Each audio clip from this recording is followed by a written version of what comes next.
Hey, Andrew Kramer here for videocopilot.net, and in this very special tutorial I'm going to show you how to create the look of someone blowing their head off with the help of our popular new product, Action Movie Essentials. This new product is a set of 60 action stock elements such as muzzle flashes, explosions, blood, and more. So here's what we're going to create.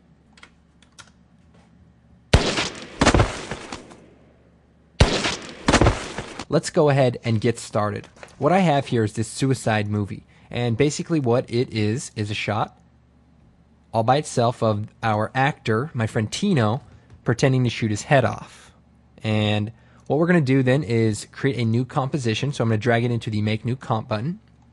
Now the first thing I'm going to do is probably the last thing you were thinking of, and that is kind of cut his face out using a mask. So the first thing I'm going to actually do is motion track this shot. Later on, all of our other elements then can be linked to this motion tracking data. So what I'm going to do is just change the workspace to the motion tracking workspace, and I'm going to select the layer and choose track motion. And then I'm going to hit rotation also, and then I'm going to hit the tilde key over this part so I can bring it up.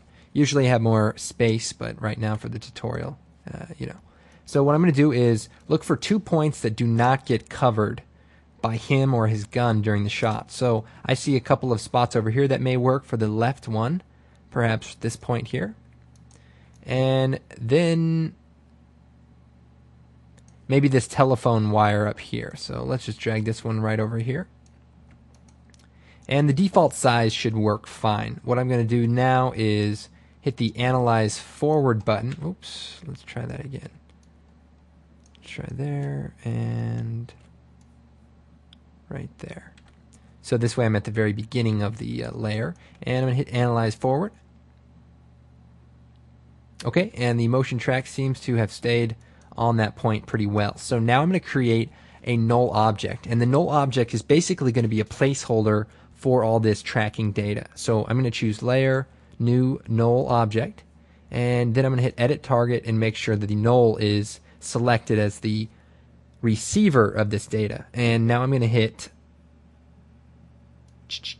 Apply and apply it to the X and Y. Okay, and now see all the data here has been populated, and now I can move on to the next step. And let's just close out these panels, go back to the standard view. Now the next thing we need to do is create a way to get rid of his head. Now I was playing with a few different ways we could do this. We could try to paint it out and clone it, but I found actually an easier way to do this. So here's what I'm going to do is I'm going to go to the point in time right after he falls where kind of everything is blank. And what I'm going to do is make a still frame out of this shot. So what I'm going to do is just close the null object data, and I'm going to duplicate the layer, Control D or Apple D, and then I'm going to choose right click and time freeze frame. We want to just basically make a still frame out of this point in time. And then I'm going to go back in time, bring the opacity of the layer down, hit T and just drag the opacity down maybe to 50%. And then I'm going to go forward to just before he shoots himself right here and trim the layer. I'm going to hit Alt, begin bracket, or you can just drag it and trim it in. And then I'm going to go back to the point I freeze framed. And if you don't remember exactly where that was, just hit U on the keyboard and all your keyframes will come up, and the one that has the square under time remap is where you've frozen it in time.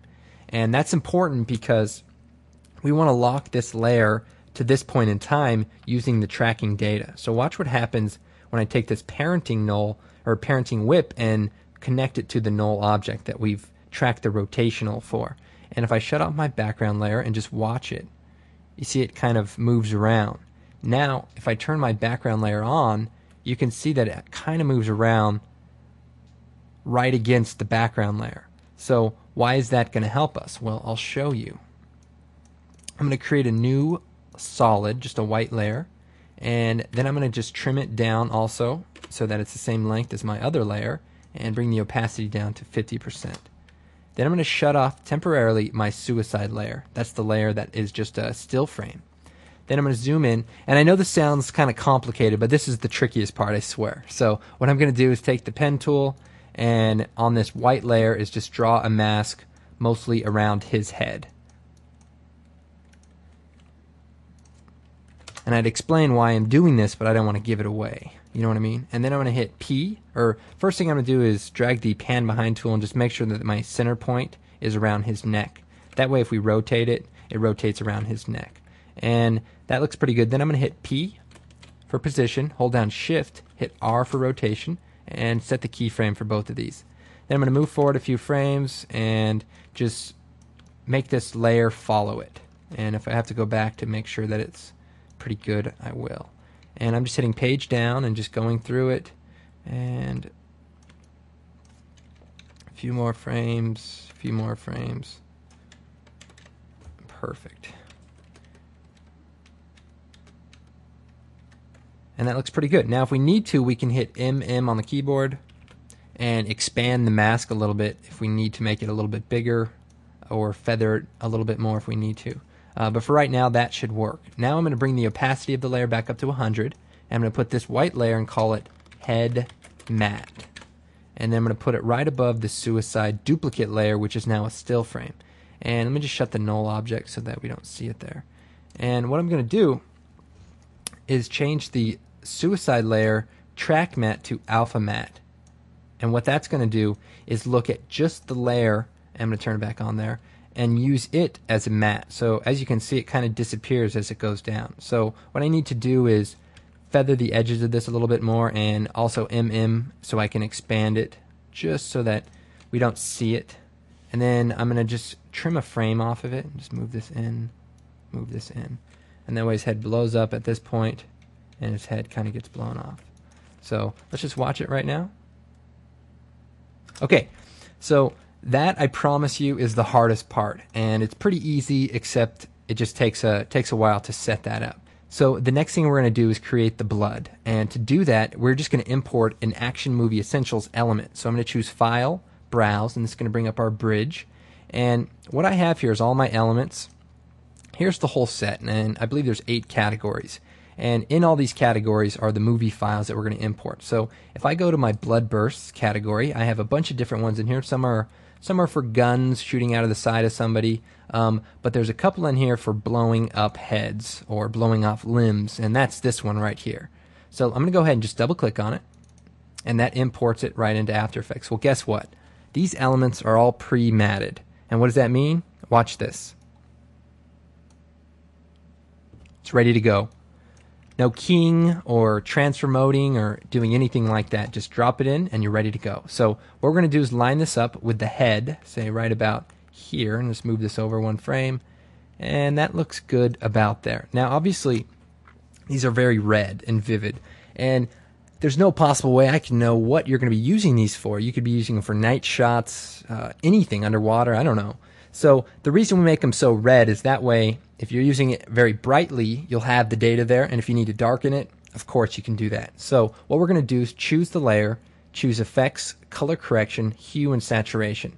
Also I'm going to choose Effects, Color Correction, and Levels. These 2 adjustments will give me everything I need to kind of match the color of this scene. So what I'm going to do is desaturate it, maybe about -60, and bring the lightness, because it's kind of a darker scene, maybe down to -30. And now we go to the levels adjustment and we can kind of give it that blacker look. That kind of would be similar to hopefully how we think it would look in this time of day. And we can even desaturate it a little bit more, -65. So that looks pretty good. Blood can be pretty dark, and especially when you're off the side of the freeway and you got nothing else to live for, like this guy, apparently.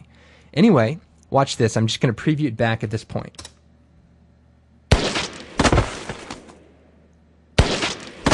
Pretty cool, huh? Now let's go ahead and line this up a little bit better. I'm going to move it to just here. Okay, so let's go ahead and add that muzzle flash. So I'm going to go back to the browse and pull up the muzzle flashes. And there's a few different ones in here, but I'm just going to take the first one here, the 9mm one. This is actually shot with a real Beretta 9mm. And just double click again, and that'll import it. And if I go back to my project, I can take this 9mm and drag it right on top of all of our layers here.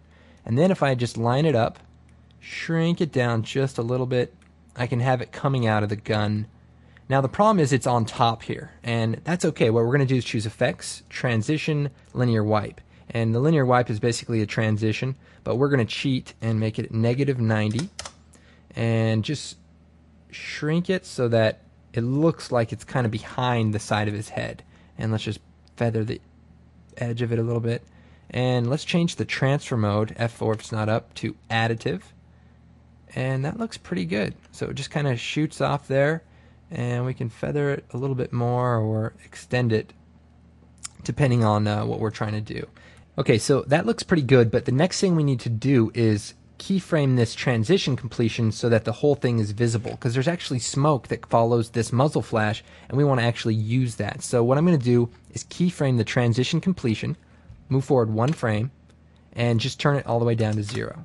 And that way the smoke kind of stays up there and it looks a lot better. So it's a little dim there, but what I'm going to do is select the layer, choose color correction, and take the curves and just boost it up.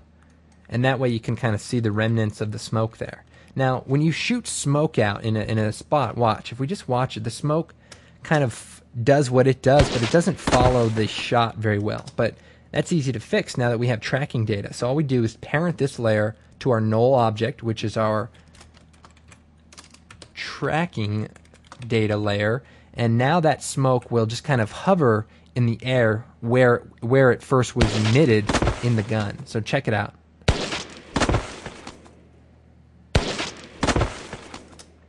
We can probably come down a little bit on the brightness of that smoke. Subtle. I know it's hard to see in the tutorial, but you know, those are subtle effects that are really cool. Now, in this particular shot, we wouldn't necessarily need to do the next step, but I just want to show you another thing. And I'm going to go to the browse, and I'm going to go to the fog banks here. And there's several different ones here, but I'm going to go ahead and import this kind of full screen fog element, and just double click and go back to the project. And I'm going to take this fog layer and just overlay it on our shot here and scale it up just a little bit. And then what I'm going to do is parent this layer to our null object, or our tracking data. And what that's going to do is, when the shot moves, let's go ahead and extend that to the beginning of the comp. There we go.